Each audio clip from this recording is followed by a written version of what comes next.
Qendra Kombëtare e Regjistrimit ka hedhur poshtë pretendimet e Partisë Socialiste për modifikim të dhënave të regjistruara në sistemin e saj. Në një konferencë për shtyp, drejtori i kësaj qendre Tom Kola tha se sistemi është i pamanipulueshëm, pasi është ndërtuar enkas i tillë nga projektuesit, që janë jo pak, por Agjencia e Qeverisë Amerikane USAID. Jem detyruar të jap të deklaratë për shtyp pasi me keqardhje konstatoj se emri i institucionit që unë drejtoj po përdoret në mënyrë jo korrekte politikisht dhe dokumentacioni i shfaqur në website-in tonë po lexohet në mënyrë selektive për qëllime politike. Qendra Kombëtare e Regjistrimit është tërësisht transparente dhe vepron mbi bazë kërkesave dhe aplikimeve që depozitohen nga vetë personat apo subjektet tregtare. Qendra Kombëtare e Regjistrimit nuk mund të manipulojë sistemin elektronik mbi të cilin operon.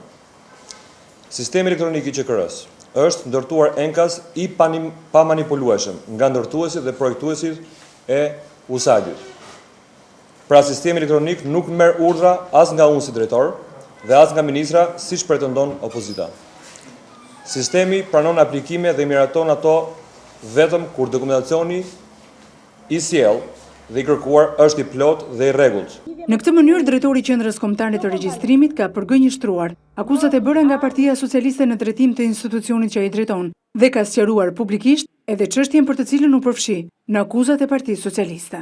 Ju bëjmë dije se vetë interesuari Namika Jazi është paraqitur pranë sportelit të Qendrës Kombëtare të Regjistrimit që në muajin tetor të vitit 2009 për të kaluar në status pezull kompaninë në të cilin ai ishte aksioner dhe administrator.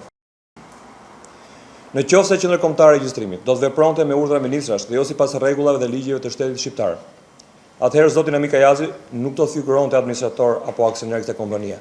Ndërkohë që është e kundërta. Për sa deklarojmë sipër, po ju vënë në dispozicion dokumentin e zotit dhe kërkesën më saktë të zotit Namika Jazi, i cili mban datën 14 tetor 2009 për të kaluar kompaninë në status pezull.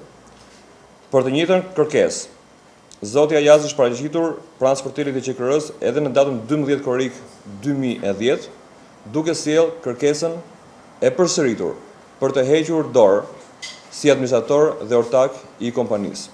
Ky dokumentacion i ka shërbyer QKR-s për të kaluar kompaninë Mia International në statusin pezull me vetë kërkesën e të interesuarit Namika Jazi që në tetorin e vitit 2009. I gjithë sqarimi i drejtorit të Qendrës Kombëtare të Regjistrimit vjen pas akuzave të bëra nga Selia Roz për manipulim të sistemit të ndërtuar nga USAID.